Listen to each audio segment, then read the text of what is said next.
Bienvenidas y bienvenidos sean todos a su programa La Voz del Tribunal Constitucional, una iniciativa de nuestra Alta Corte que procura contribuir en el afianzamiento de la cultura constitucional en el país, en la generación de valores institucionales que promuevan el Estado social y democrático de derecho y que nos permitan seguir progresando como sociedad. ¿Cómo te sientes, Ada? Muy bien, Félix, y ahora mejor que te escucho como cada semana, pues el compromiso nuestro es llevarles a todos nuestros televidentes el quehacer de nuestra Alta Corte y continuar afianzando en la sociedad dominicana la cultura constitucional. Hemos llegado al mes de agosto, ya hemos avanzado estos meses y por supuesto no podemos dejar de resaltar en este primer programa de agosto que estaremos celebrando del 1 al 7 la Semana Mundial de la Lactancia Materna.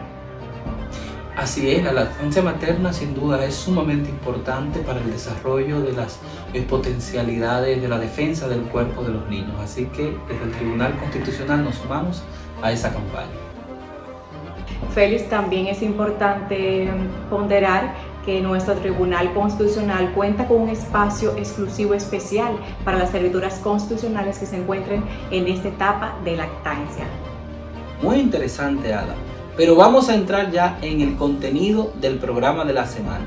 En la entrevista conversamos con la magistrada del Tribunal Constitucional, Katia Miguelina Jiménez Martínez, a propósito de la publicación de un libro reciente acerca de la vinculatoriedad del derecho internacional en el ordenamiento jurídico dominicano.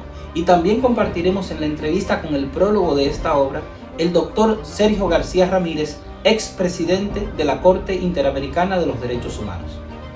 Y en nuestro reportaje de esta semana vamos a abordar un interesante tema acerca de Santiago Rodríguez, importante héroe que se destacó en la gesta restauradora. Y por supuesto nuestros acostumbrados segmentos, reflexión para vivir en Constitución, efemérides constitucionales, artículo de la Constitución y mucho más. Y por supuesto, el segmento acostumbrado de las noticias. Para esto vamos a pasar inmediatamente a nuestro compañero de siempre, Tomás Marte, para que nos informe acerca de las importantes actividades que hemos tenido durante esta semana en este Tribunal Constitucional. Adelante, Tomás.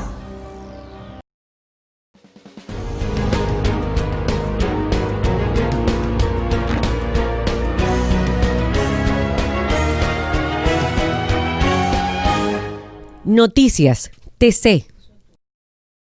El Tribunal Constitucional conoció y decidió esta semana 13 expedientes, 7 sobre recursos de revisión de sentencias de amparo, 4 sobre decisiones jurisdiccionales y 1 sobre demanda de suspensión de ejecución de sentencia y otro sobre recurso de casación declinado por la Suprema Corte de Justicia, en sesiones virtuales celebradas esta semana con la que participaron los jueces y juezas que integran el Pleno. Relativo al recurso de revisión constitucional de sentencia de amparo del Pleno del Tribunal Constitucional, encabezado por su presidente, magistrado Milton Ray Guevara, conoció los expedientes TC 05-2019-0275, TC 05-2019-0043, TC 05-2019-0138, TC 05-2019-0277, TC 05-2018-0337, TC 05-2019-0106 y TC 05-2019-0141. Los magistrados también conocieron los expedientes TC 04-2019-0217, TC 04-2019-0260, TC 04-2019-0190 y TC 04-2019-0210 sobre revisión de decisión jurisdiccional. Asimismo, durante esta semana, el Tribunal Constitucional decidió sobre los expedientes TC 07-2019-0037 sobre demanda de suspensión de ejecución de sentencias y el TC 08-2014-0037 sobre recurso de casación declinado por la Suprema Corte de Justicia.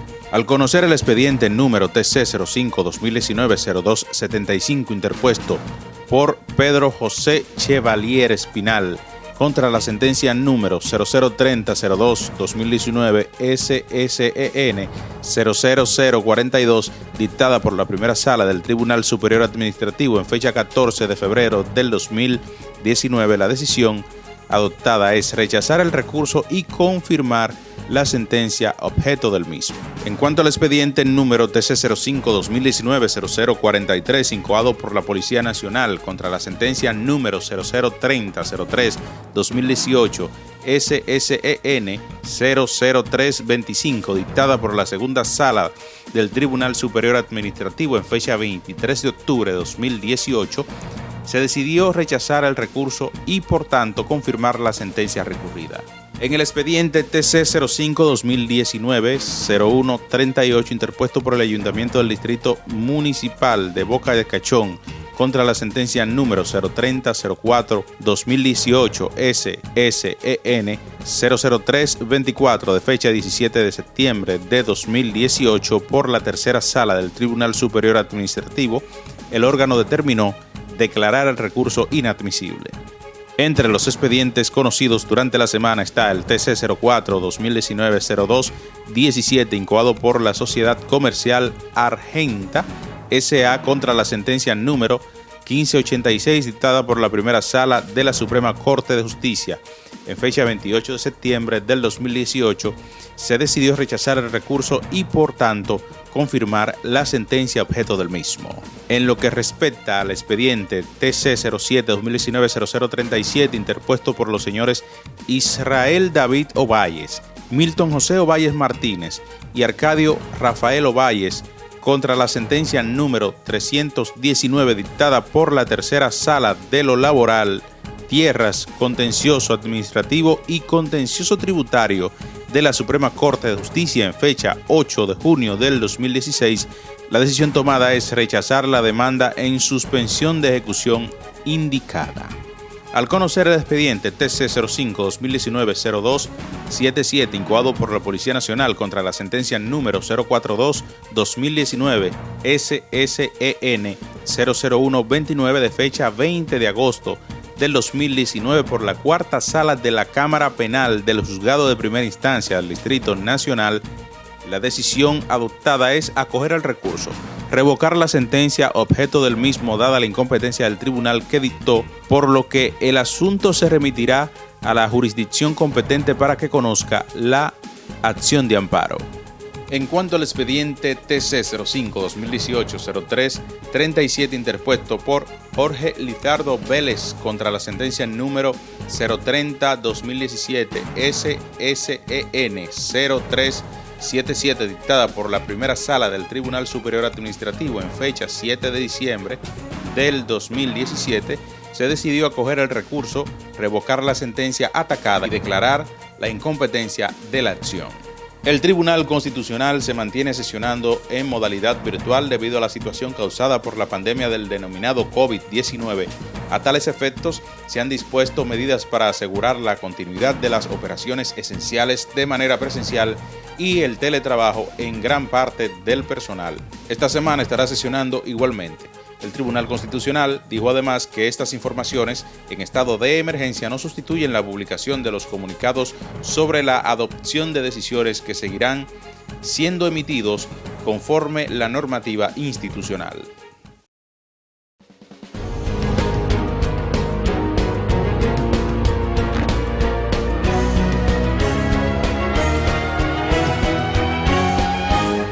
Noticias TC.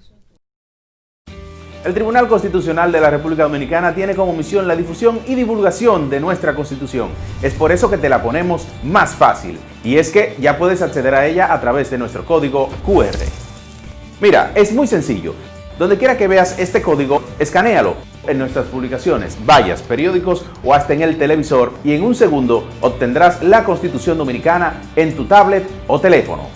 ¿Qué esperas? Accede a nuestro código QR y obtendrás la Constitución Dominicana en la palma de tus manos.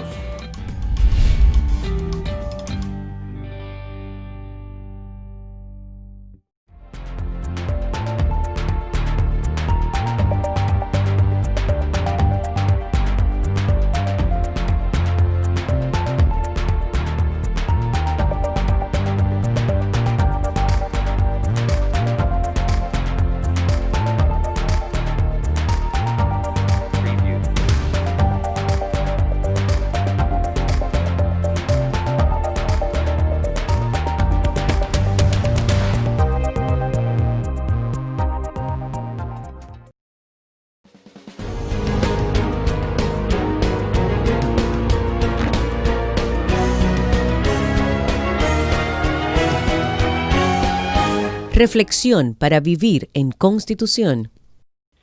Seguimos en la voz del Tribunal Constitucional y ahora uno de los segmentos más esperados. Reflexión para vivir en Constitución con el magistrado Milton Ray Guevara. Veámoslo. Compatriotas, queremos abordar en esta oportunidad para esta reflexión un tema que generalmente no se le da mucho seguimiento en el ámbito constitucional.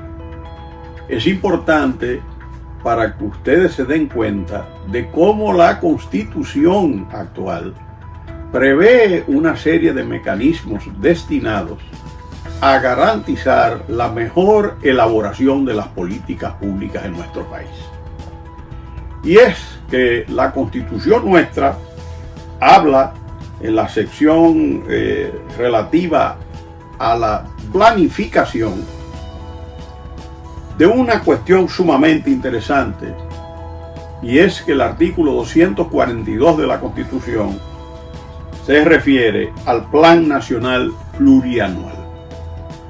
Esto tiene que ver con la planificación económica, porque definitivamente en un Estado social y democrático de derecho, la planificación es fundamental para que se puedan desarrollar los proyectos importantes para la República Dominicana, el gasto se pueda orientar hacia cuestiones productivas y prioritarias en el país. Y esta será una magnífica oportunidad con la nueva administración gubernamental que se va a instalar el próximo 16 de agosto. Y ustedes verán por qué. ¿Por qué la planificación económica es tan importante en un país como el nuestro, donde muchas oportunidades, por el solo cambio de un ministro, se cambian las prioridades? Ese artículo que nosotros estamos mencionando, que es el artículo 242 de la Constitución, lo voy a compartir con ustedes. ¿Qué dice? El Plan Nacional Plurianual del sector público y sus correspondientes actualizaciones será remitido por el Poder Ejecutivo, escuchen bien, durante la segunda legislatura del año en que se inicia el periodo de gobierno, previa consulta al Consejo de Ministros para conocimiento de los programas y proyectos a ejecutarse durante su vigencia. Los resultados e impactos de su ejecución se realizarán en un marco de sostenibilidad fiscal. ¿Qué significa eso?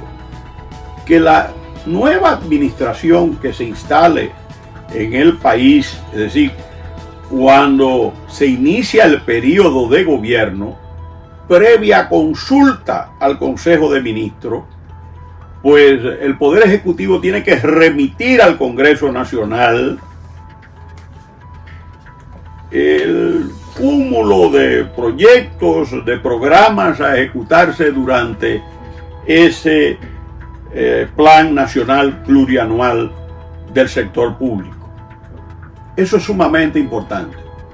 Y eso hay que ligarlo con disposiciones del reglamento interno de la Cámara de Diputados y del Senado que se refieren a la agenda legislativa priorizada. Ustedes saben que el nuevo gobierno cada 4 años empieza en el mes de agosto. El mes de agosto es la segunda legislatura del año. La primera empieza el 27 de febrero. Cada legislatura de esas se extiende por 150 días, salvo las convocatorias extraordinarias que haga el Poder Ejecutivo o las prórrogas que se puedan hacer. Y en ese sentido, por ejemplo, utilicemos el reglamento del Senado de la República. El artículo 143 del reglamento del Senado se refiere a la agenda legislativa priorizada y dice así: el Pleno del Senado podrá otorgar un tratamiento prioritario a la tramitación congresional de algunas iniciativas de especial relevancia. Estos proyectos de ley, una vez tomados en consideración, integrarán la agenda legislativa priorizada y no podrán exceder de 15 proyectos. Y claro, el artículo 144 se refiere a la duración de la priorización. Y dice: la priorización acordada tendrá una duración de 2 legislaturas ordinarias. No obstante, los proyectos de ley priorizados que no hayan sido definitivamente aprobados durante ese lapso deberán ser incluidos previa reintroducción y toma en consideración reglamentaria en la agenda legislativa priorizada inmediatamente posterior. De manera que las nuevas autoridades gubernamentales tendrán en sus manos el plan plurianual. Eso es en el ámbito del Poder Ejecutivo. El Consejo de Ministros conocerá de eso y será remitido. Ese programa de proyectos, de realizaciones de obras, será remitido al Congreso Nacional, pero al mismo tiempo el Congreso, tanto el Senado como la Cámara de Diputados, podrán establecer la agenda legislativa priorizada. De manera que los planes de desarrollo de un gobierno que tiene un mandato de 4 años puedan conocerse de antemano y puedan recibir la sanción del órgano legislativo, y en consecuencia eso redunde en beneficio del pueblo dominicano, porque la planificación económica es un elemento central para una óptima aplicación, definición y aplicación de políticas públicas. Será hasta la próxima. Muchas gracias, queridos amigos.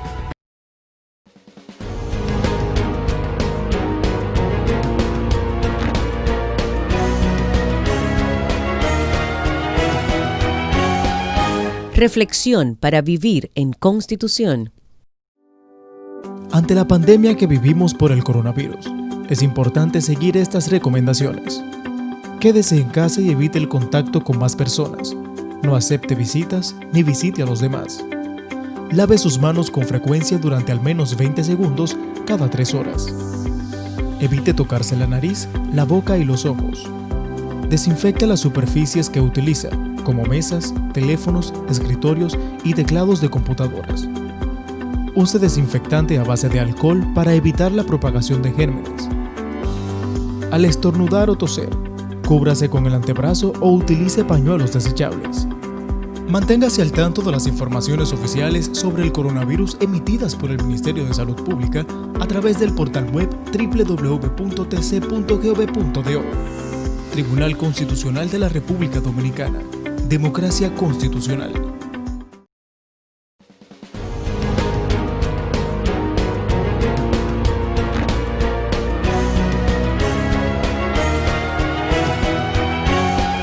Artículo de la Constitución.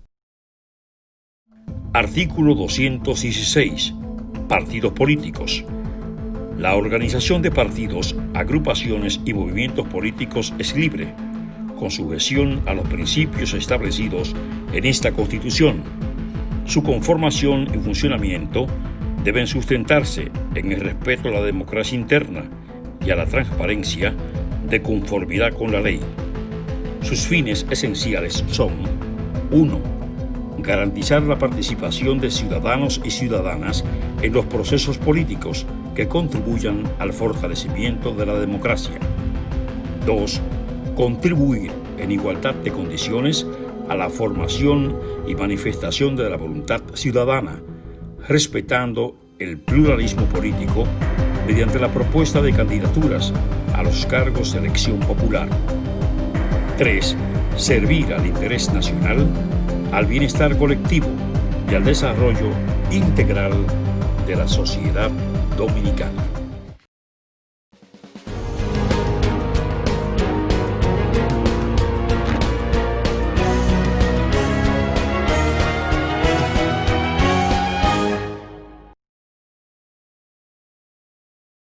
Amigos, gracias por continuar con su espacio, La Voz del Tribunal Constitucional.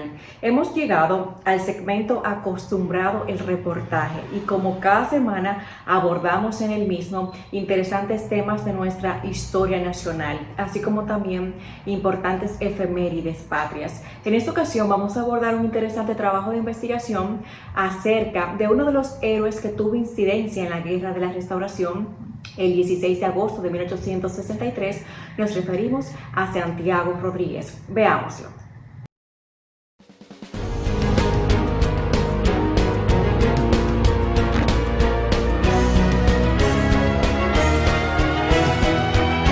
El reportaje. Santiago Rodríguez representa una figura importante de nuestra historia patria, a quien también se le conoció como Chago. Nació donde hoy está ubicada la provincia de Dajabón. Hablar de Santiago Rodríguez implica definir a un militar dominicano opositor de la anexión de la República a España o a cualquier otra potencia.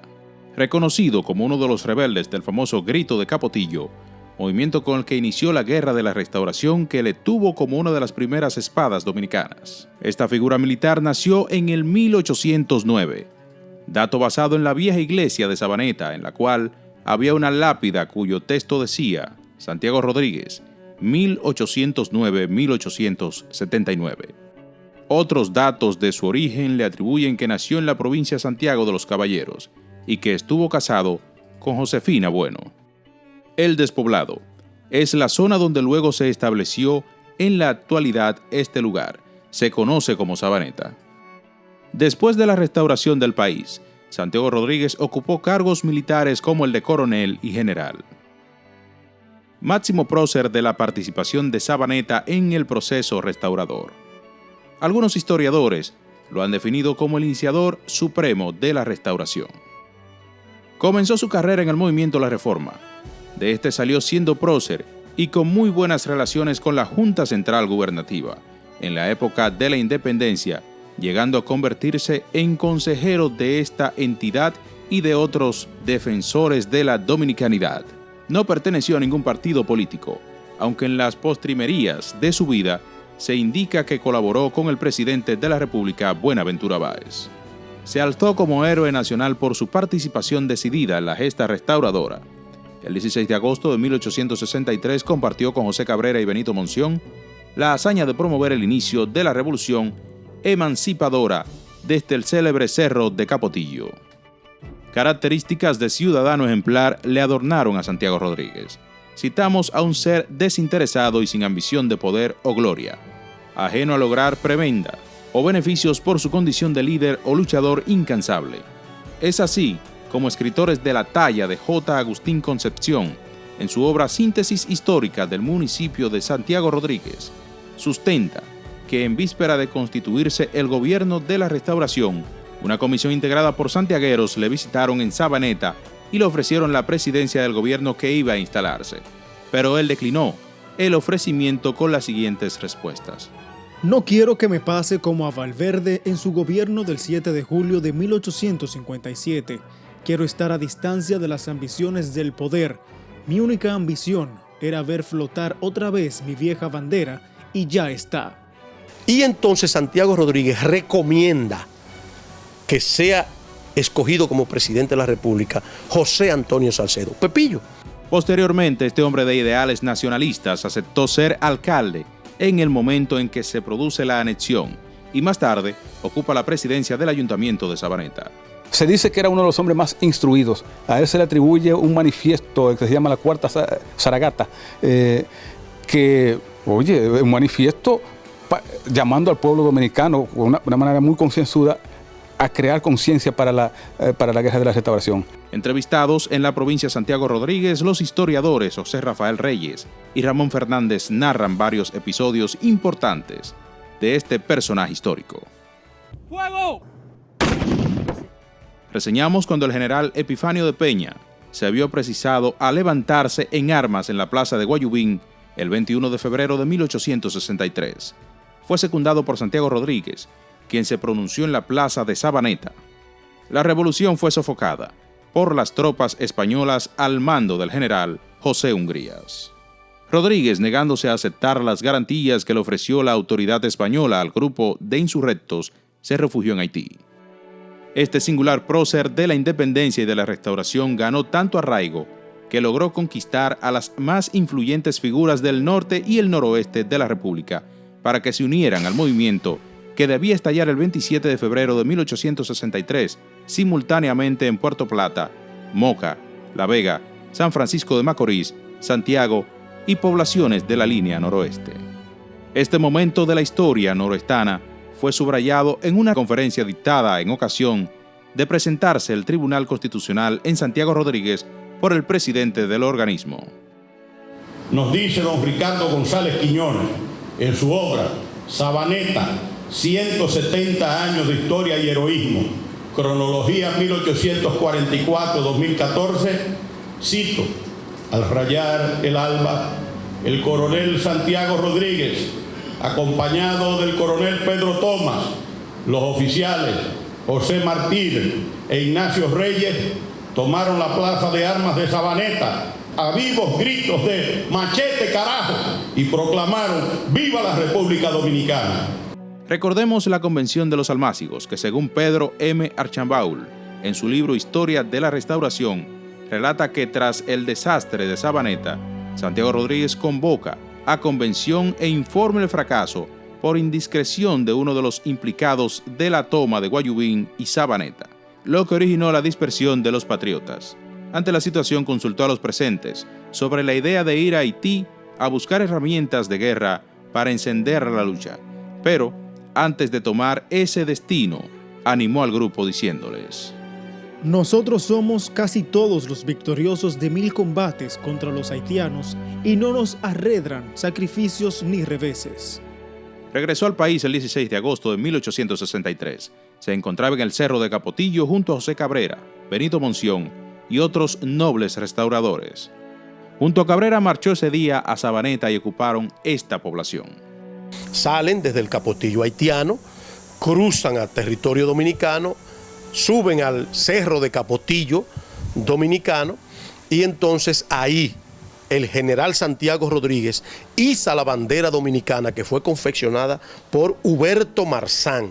Se la entrega el general Santiago Rodríguez y esa es la bandera que se iza ese día en que gritan "viva la República Dominicana".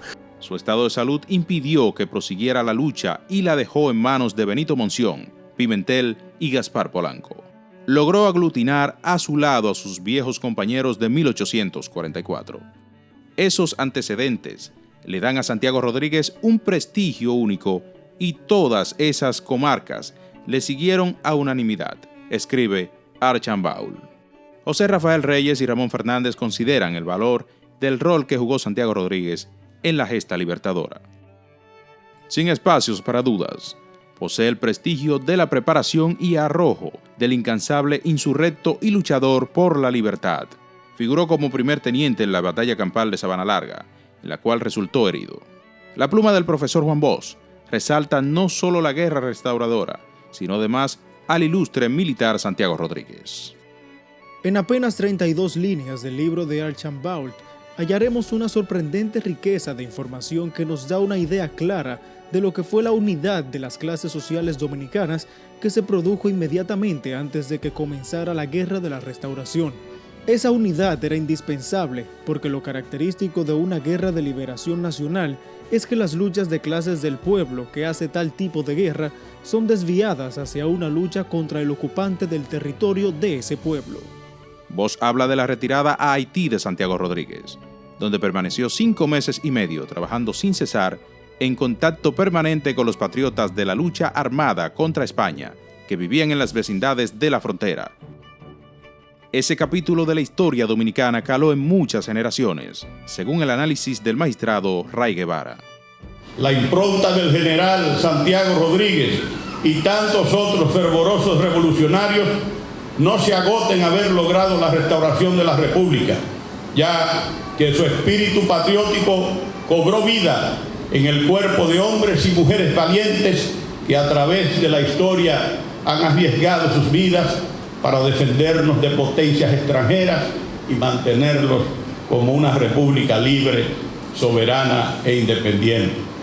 El 7 de noviembre de 1893, el Poder Ejecutivo autorizó al hijo de Santiago Rodríguez, el general Epifanio Rodríguez, a exhumar los restos de su padre y colocarlos en la iglesia parroquial de la común Sabaneta.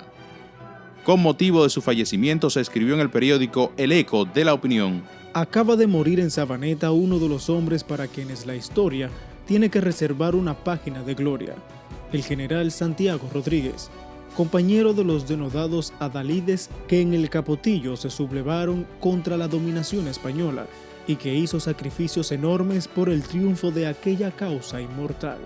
En el acta de difusión levantada por el padre Aceli, párroco de Sabaneta, dice que en ese poblado el día 24 de mayo de 1879 falleció Santiago Rodríguez a la edad de 67 años, en la comunidad de Agua Clara de Sabaneta.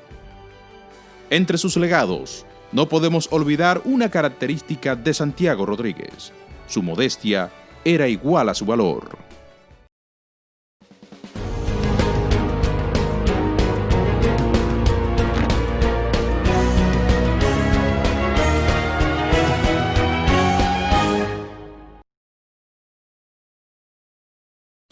El Tribunal Constitucional de la República Dominicana tiene como misión la difusión y divulgación de nuestra Constitución. Es por eso que te la ponemos más fácil. Y es que ya puedes acceder a ella a través de nuestro código QR. Mira, es muy sencillo. Donde quiera que veas este código, escanéalo en nuestras publicaciones, vallas, periódicos o hasta en el televisor, y en un segundo obtendrás la Constitución Dominicana en tu tablet o teléfono.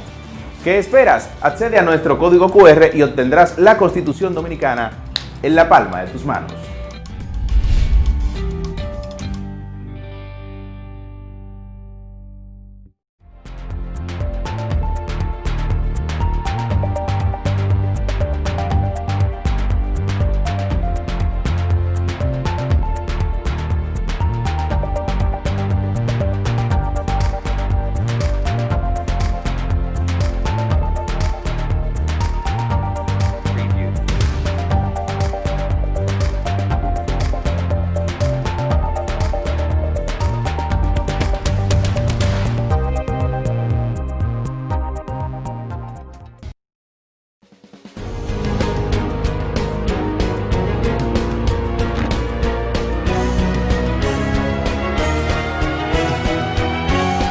La entrevista.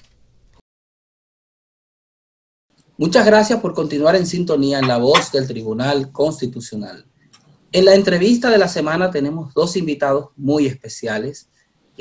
Vamos a conversar con la magistrada Katia Miguelina Jiménez Martínez y con el doctor Sergio García Ramírez de México. Estamos hablando de una magistrada de nuestro Tribunal Constitucional, y el doctor Sergio García Ramírez fue presidente de la Corte Interamericana de los Derechos Humanos. Además es un jurista destacadísimo de México con una amplia trayectoria en el ámbito penal. Incluso llegó a ser procurador de este país, y bueno, es una figura que en el ámbito académico súper reconocida. Y vamos a hablar precisamente con ambos porque la magistrada Katia Miguelina ha puesto en circulación una obra sobre la vinculatoriedad del derecho internacional en el ordenamiento jurídico dominicano, la cual ha sido prologada por el doctor Sergio García Ramírez. Bienvenidos ambos a este espacio.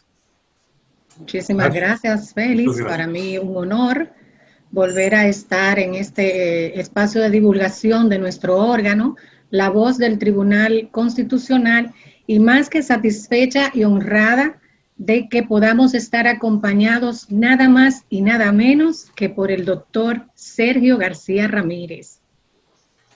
Muy generosa, ya aprecio mucho la invitación que se me hizo. El honor desde luego es para mí. He tenido oportunidad de estar un buen número de ocasiones en República Dominicana, donde tengo amigos que aprecio y admiro, y desde luego es un privilegio para mí que se me haya invitado a hacer el prólogo de esta obra de doña Katia Jiménez. Es una excelente obra, para mí fue un reto intelectual y me resulta muy grato haber podido acceder con ella a esta empresa, que ahora es una empresa compartida. Bueno, pues vamos a iniciar esta conversación precisamente, ya que es una obra que aborda el tema del derecho internacional de los derechos humanos, y precisamente indagando qué es el derecho internacional de los derechos humanos y cómo impacta en la justicia constitucional. Bueno, el derecho internacional de los derechos humanos podemos decir que es un conjunto de normas internacionales que reafirman los derechos y la dignidad de todos los seres humanos sin discriminación.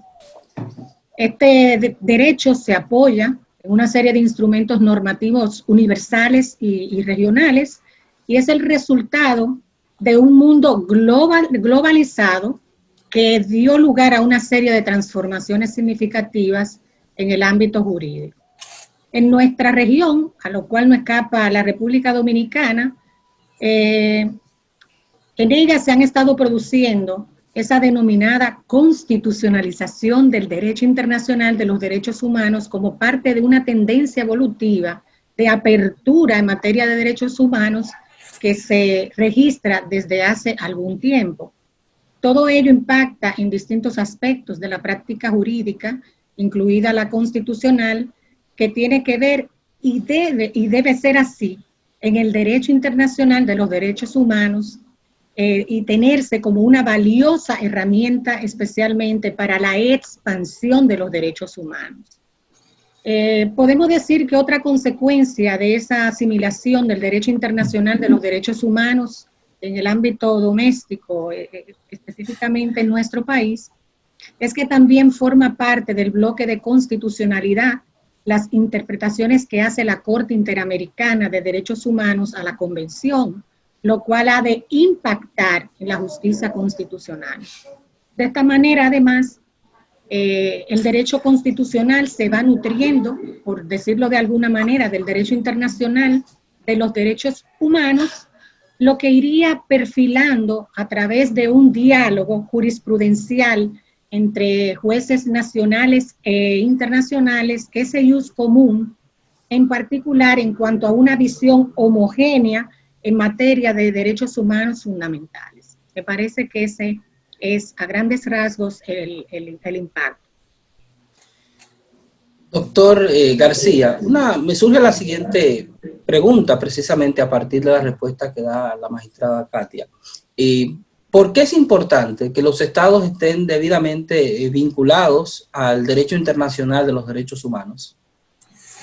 Mire usted, en el mundo moderno, en el mundo de corte liberal, en el mundo que solíamos identificar como mundo occidental, aunque ahora claro, estamos en un proceso muy amplio de globalización, el tema de las libertades humanas, de los derechos del individuo, el tema radical del derecho y del ser humano es el gran asunto de nuestra civilización, de nuestra cultura política, jurídica, económica en ocasiones, aunque no tanto en materia económica, en otras sí.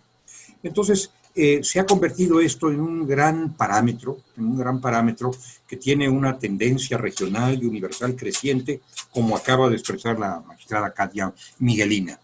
El derecho internacional y el derecho nacional son fuentes diferentes, pero que coinciden en una misma intención, en una misma decisión política fundamental.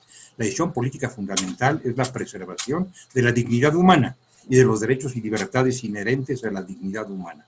Ese es el sentido, este es el destino de ambas fuentes y de los productos de ambas fuentes. Por eso es importante que los estados estén comunicados con la gran corriente universal, regional desde luego, pero universal, de tutela del ser humano. Los estados no pueden a estas alturas, y espero que tampoco quieran, mantenerse aislados de esa gran corriente regional y universal de tutela que corresponde además a sus propias decisiones.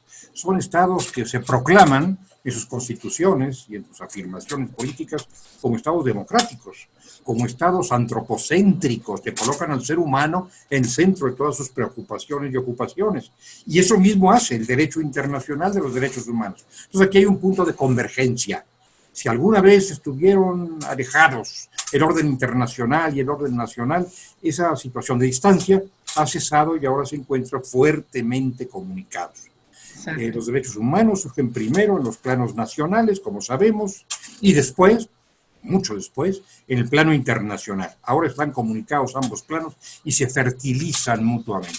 Por eso creo yo es muy importante que los estados estén atentos al gran movimiento universal o regional de tutela de los derechos humanos que participan en él.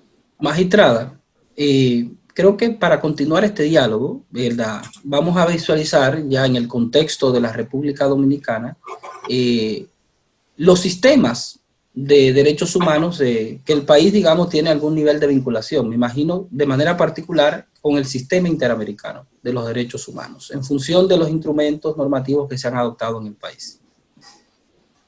Bueno, sí. La República Dominicana pertenece a los sistemas de protección tanto universal como interamericano. En la construcción de los sistemas de protección de los derechos humanos jugó un papel importante, obviamente, la proclamación en 1948 de la Declaración Universal de los Derechos Humanos de la Organización de las Naciones Unidas, la cual suscribió la República Dominicana, obviamente en pleno ejercicio de su soberanía. Así empieza a surgir el Sistema Universal de Derechos Humanos. Posteriormente, años después, fue reforzado por la suscripción de pactos internacionales que también nuestro país ha suscrito, específicamente el Pacto Internacional de Derechos Civiles, el de Derechos Económicos y Sociales. En el Sistema Universal de Derechos Humanos existen dos niveles de garantías.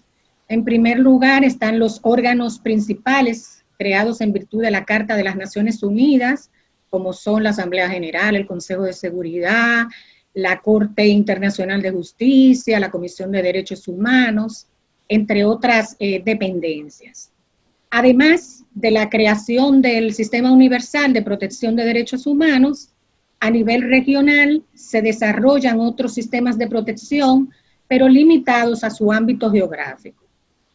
Por su ubicación geográfica, junto a la suscripción de los correspondientes tratados internacionales y bajo la sombrilla de la Organización de los Estados Americanos, que es el principal foro que integra la mayoría de los países de las Américas, nuestro país, la República Dominicana, hace parte del Sistema Interamericano de Derechos Humanos. Nuestro país suscribió Convención Americana de Derechos Humanos, que conforma su principal tratado internacional de derechos humanos. Además firmó la Carta Constitutiva de la OEA y la Declaración Americana de Derechos Humanos.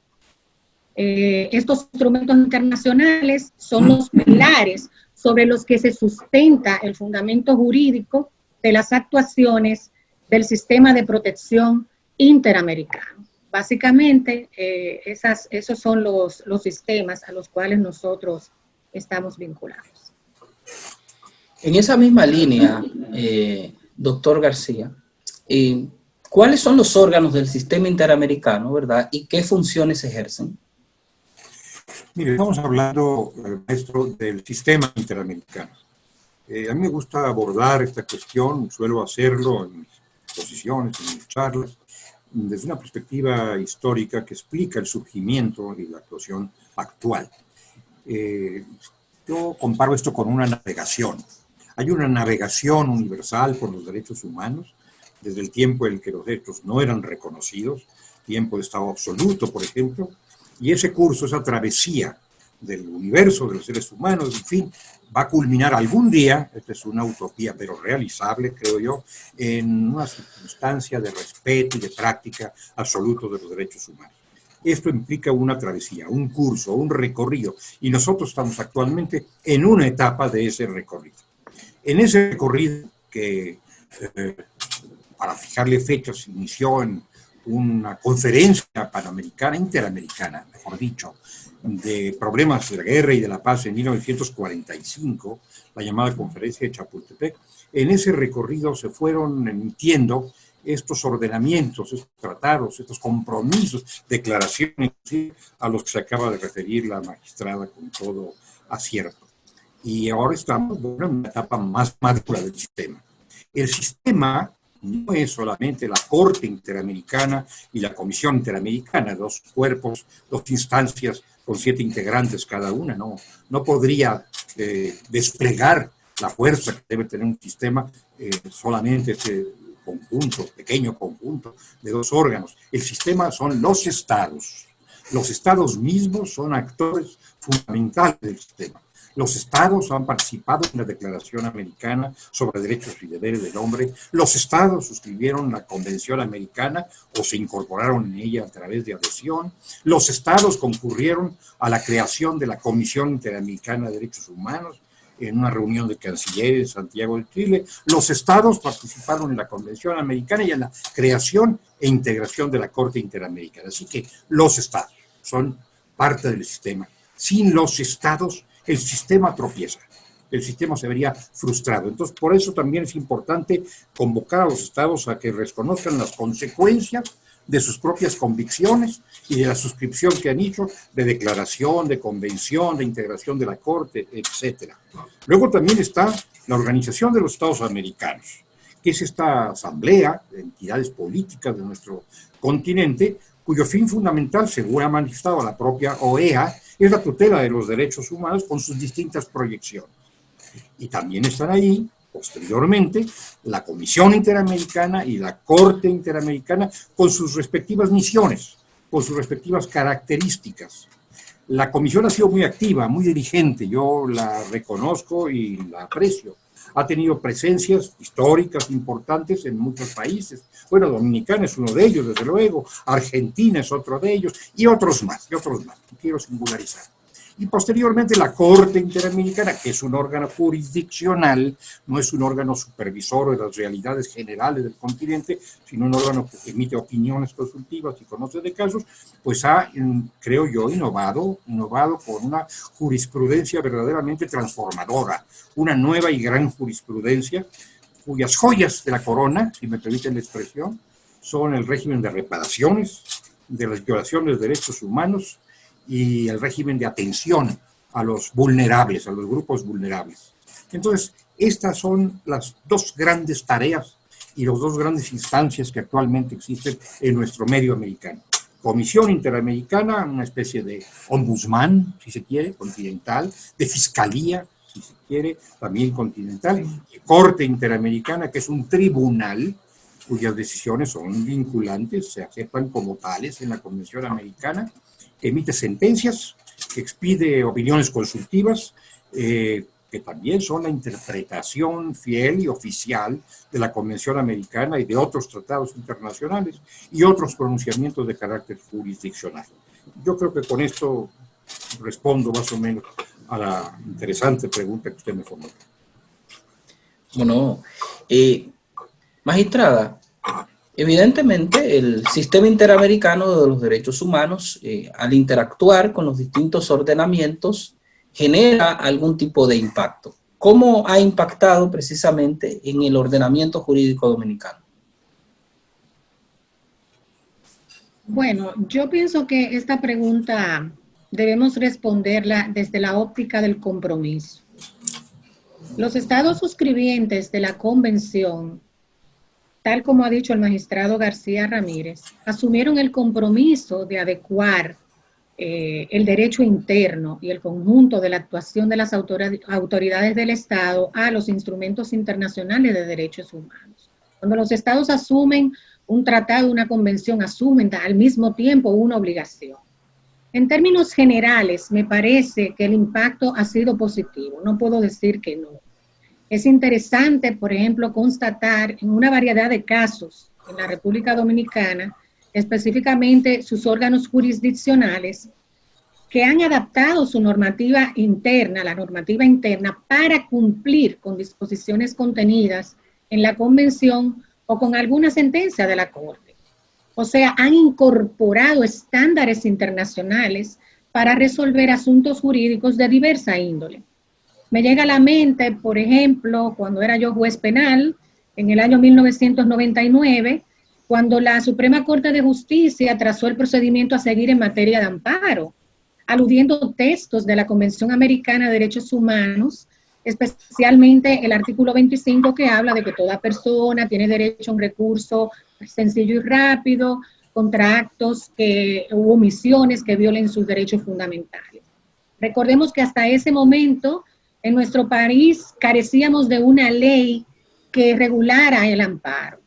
A partir de ahí, esta garantía empezó a tener una importante repercusión. ¿Y cómo lo hizo la Suprema? Pues alando pues, la Convención Interamericana de Derechos Humanos y adecuando nuestro ordenamiento a esa convención.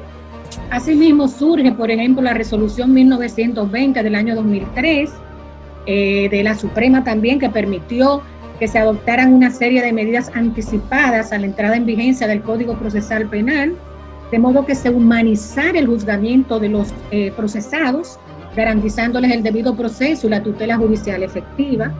muchos principios del debido proceso no estaban previstos en nuestro ordenamiento jurídico y la Suprema acudió a la Convención, pero también a sentencias de la Corte Interamericana para hacerlo, y fue todo un éxito. Pero el sistema interamericano no solo ha impactado de manera positiva en casos de vacíos legislativos, como lo que se me ha ocurrido ahora en esta respuesta, sino que ha surgido la necesidad de adecuar una determinada disposición a la Convención, al bloque de constitucionalidad y a la interpretación que de la Convención hace la Corte. Esa adecuación la vemos reflejada en numerosas sentencias de los jueces del orden judicial, del Tribunal Constitucional incluso, y otros tribunales especializados. Igualmente ha habido casos en los cuales internamente no se ha protegido de manera adecuada, por así decirlo, los derechos humanos de determinadas personas, y la Corte Interamericana ha debido intervenir tras haber sido apoderada a la reparación o restablecimiento de los derechos humanos conculcados por el Estado, de manera que el impacto ha sido positivo. Bueno, el diálogo ha sido sumamente constructivo y no quisiera culminarlo, magistrada, sin que usted nos dé unos comentarios acerca de esta reciente obra suya sobre la vinculatoriedad del derecho internacional de los derechos humanos en el ordenamiento jurídico, es decir, cómo adquirirla y dónde podemos encontrarla para quienes estén interesados precisamente en leerla. Ok, bueno, nuestro libro, La vinculatoriedad del derecho internacional de los derechos humanos, que ha sido prologada por el doctor Sergio García Ramírez y presentada por el abogado constitucionalista Nacef Perdomo, a quien aprovecho para públicamente agradecerle también, está disponible en Amazon Kindle a un precio asequible, y los recursos van a ser destinados de esta primera edición a la Fundación Dominicana de Autismo.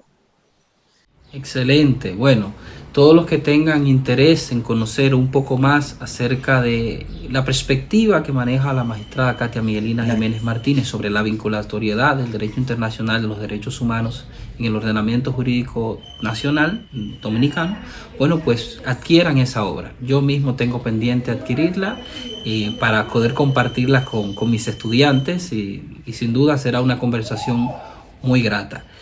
Agradecerles a ambos, a la magistrada Katia Miguelina Jiménez, al doctor Sergio García Ramírez, por haberme acompañado en esta conversación en la voz del Tribunal Constitucional.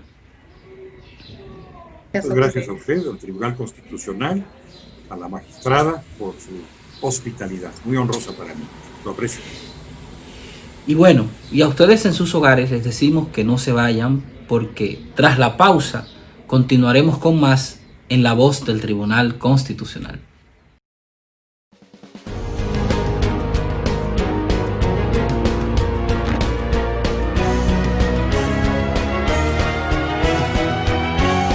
La entrevista. La voz del Tribunal Constitucional Radio ahora está en Spotify. Síganos y disfrute de todo el contenido donde quiera que esté. Encuentre nuestro podcast como La Voz del Tribunal Constitucional Radio y podrá escuchar todos los episodios de nuestro programa. La Voz del Tribunal Constitucional Radio, ahora en Spotify.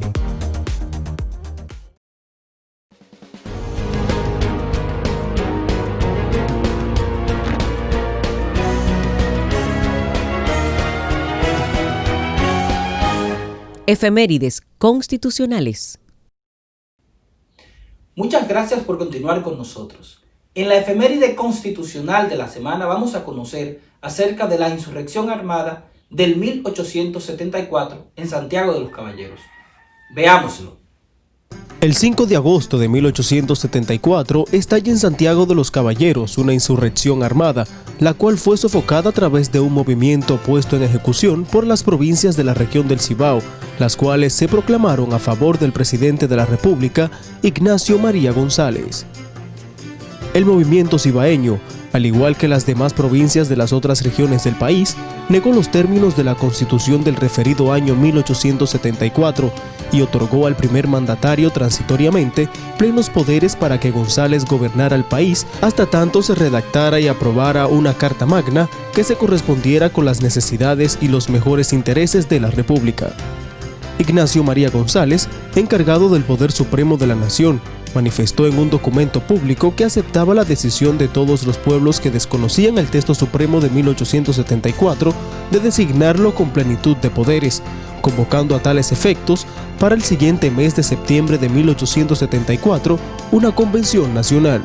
Se eligieron los diputados que participarían en la referida convención nacional, la cual fue celebrada en las instalaciones del Ayuntamiento de Santo Domingo y presidió bajo la reunión de los congresistas el diputado Felipe Dávila Fernández de Castro. No fue sino el 12 de abril de 1875 que el encargado del Poder Supremo de la Nación, por la voluntad popular, proclamó el nuevo texto constitucional y la Convención Nacional declaró cerradas las sesiones de manera definitiva el día 30 de abril de 1875. En realidad, la nueva versión de la Constitución de la República aprobada solo revela leves reformas al texto supremo de 1874. La vigencia de la Constitución de 1875 se mantuvo hasta octubre de 1876, ocasión en que se produjo un levantamiento revolucionario que tomó el poder y desconoció la referida Constitución de 1875.